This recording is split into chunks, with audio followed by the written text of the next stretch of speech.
What's up, everybody? It's your girl back for another video. So in this video, I'm going to comment on the Trump administration has brought forth a proposal to cut millions and millions of dollars in the Section 8 voucher program, HUD housing, and that stands for Housing and Urban Development. Now, for those of you who are not familiar, HUD has been around for a little while. The proposal stated that these cuts will not affect our elderly who are on Section 8 and our disabled. And this will mainly affect able-bodied millennials who are perfectly capable of working and paying their own rent. So I noticed a lot of videos popping up about this on YouTube lately. My video is going to be very different, because unlike most of the people that did a video about it, I actually agree with the proposal. I think they should cut more funding from Section 8. I think we should make it to where only elderly and disabled people can benefit from it. If you're young and able to work, you need to work. You don't just get a free ride off my dollar, off my tax money. My husband and I work for everything that we have. We don't get free anything from anybody. If we can't pay a bill, that bill just gets cut off. If we can't, pay for food, we just don't eat. That's just the way it is with working people. But then you got all these people and it's mostly single mothers, and y'all can say whatever you want, but I've seen this personally. And this is not just going on in New Orleans. I've lived in other cities. I've lived up north. I've seen this happen in every city I've ever lived in.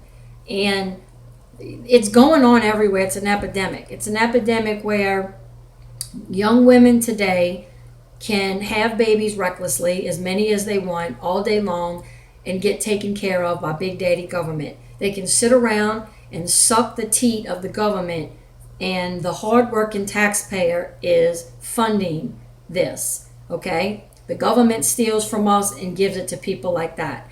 And they incentivize not having a father in the home. Basically, they tell single mothers, get the father out the home. Big Daddy government will come in and be the father of your children. We will pay your rent.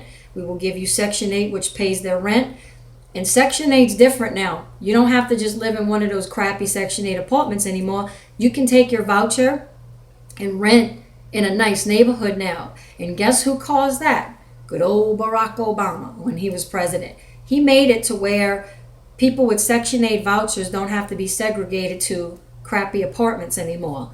A place where they actually may not want to live, and they may actually want to go out and do something with themselves to get themselves out of those crappy apartments.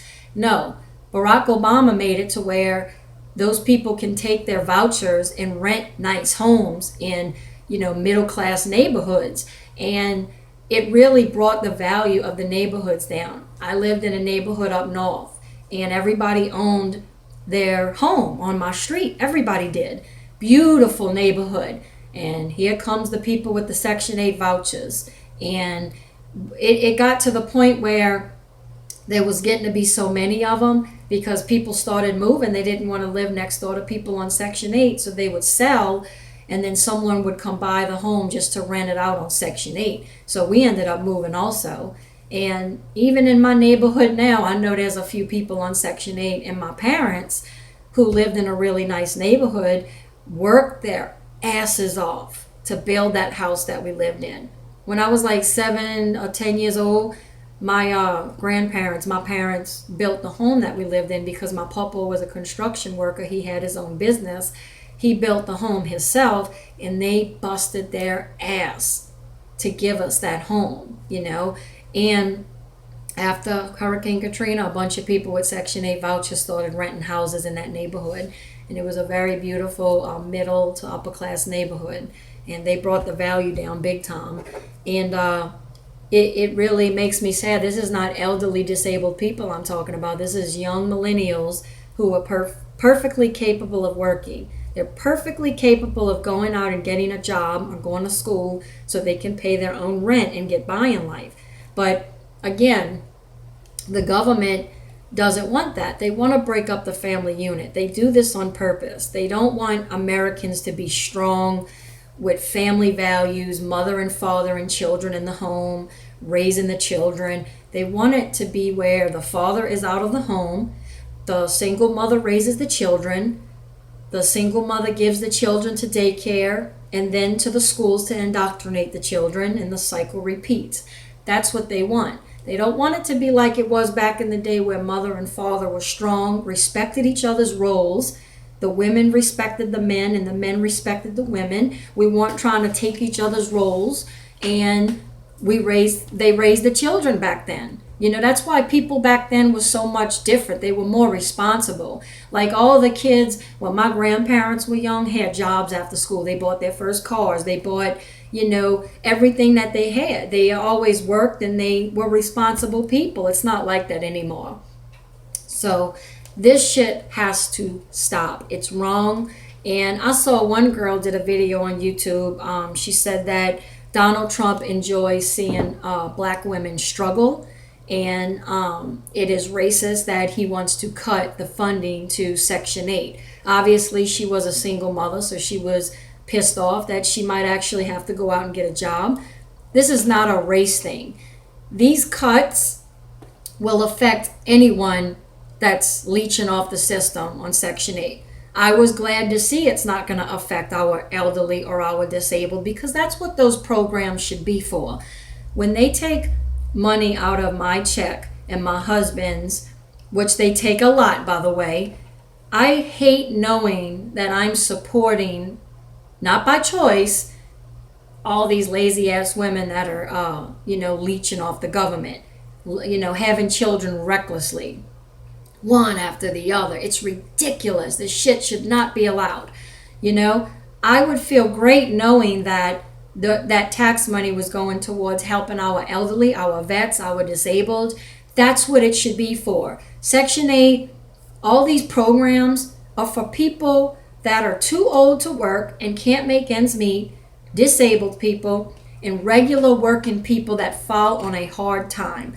Let's say, I worked all my life and I get hurt at work and I can't work as much. Those programs should be there for a person like that to get back on their feet, and then, it should be taken away at a certain point. It should be there to help you recover and get back on your feet. These single mothers can get on Section 8 and never get off of it. There's no time limit. They don't make them send in resumes or job applications. They can sit on it forever and never be taken off, as long as they spit out a fresh baby every 18 years. As long as they have minority children in the house. After Hurricane Katrina, the only time I was on government assistance, when Katrina came, we lost everything, okay? All I had was the clothes on my back. That's it. And I was living in a hotel room for 3 weeks. I moved up north because my home was flooded. I couldn't go back there. And instead of sitting there moping around like a lot of people were doing, I went up north, got a hotel room, and got a job. I went to a place where the storm didn't affect that area, and I didn't know anybody. I got a job. I started working. I bought my own apartment. Within 3 weeks, I had an apartment. I put, my deposit down. I had nothing in the apartment. Nothing. No furniture. Every time I got paid, I would go buy a little bit of furniture, and I really got back on my feet. And I noticed that the problem with the single mothers was going on all the way up north. Like, this stuff is not just going on down here in the South in New Orleans.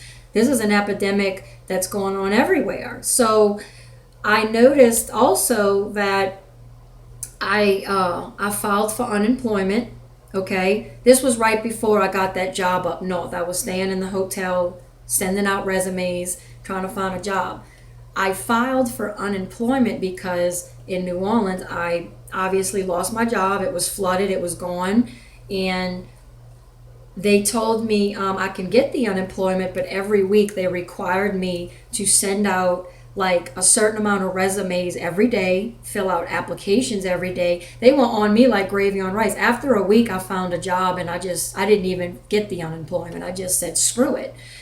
But here it is. People that draw unemployment are people that worked.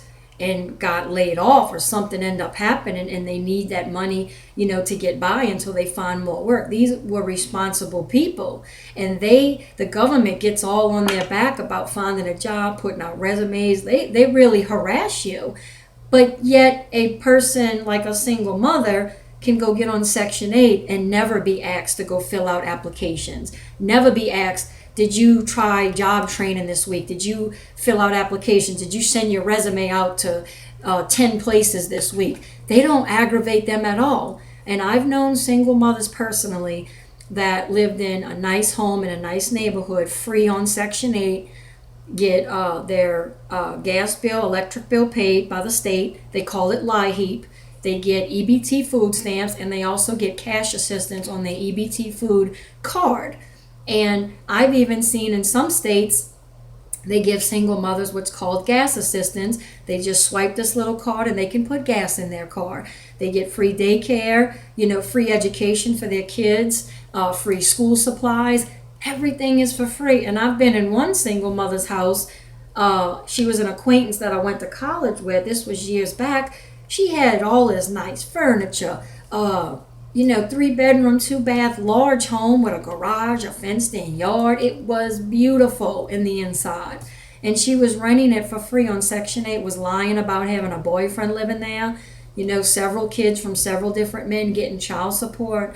Y'all, this stuff has to stop. It's complete bullshit. I hope the proposal passes, and I hope they make more cuts to Section 8. And all these lazy-ass people are going to have to go out and work. What do you know? So, like the video if you did, subscribe if you want to hear more. And real quick, before I get off here, I want to thank everyone who has commented and pledged to me on Patreon. I really appreciate that because YouTube has demonetized, if not all of my videos. It's impossible, to make any money on YouTube anymore. So I appreciate the pledges and all the people that have messaged me on there with the support, saying how much they love my channel. Y'all, that makes me feel so good. Thank you so much. Also, if you pledge to me on there and leave me a message, if you want to leave requests for videos, if there's anything you want me to comment on, leave it on Patreon and I will write it down and I will make a video commenting on what you ask. So leave your request on Patreon. So I just want to thank you all who have commented on there and pledged to me. Thank you so much. I really appreciate it. So I guess I'll see you all later. Again, like the video if you did, subscribe if you want to hear more, and I'll see y'all later. Bye.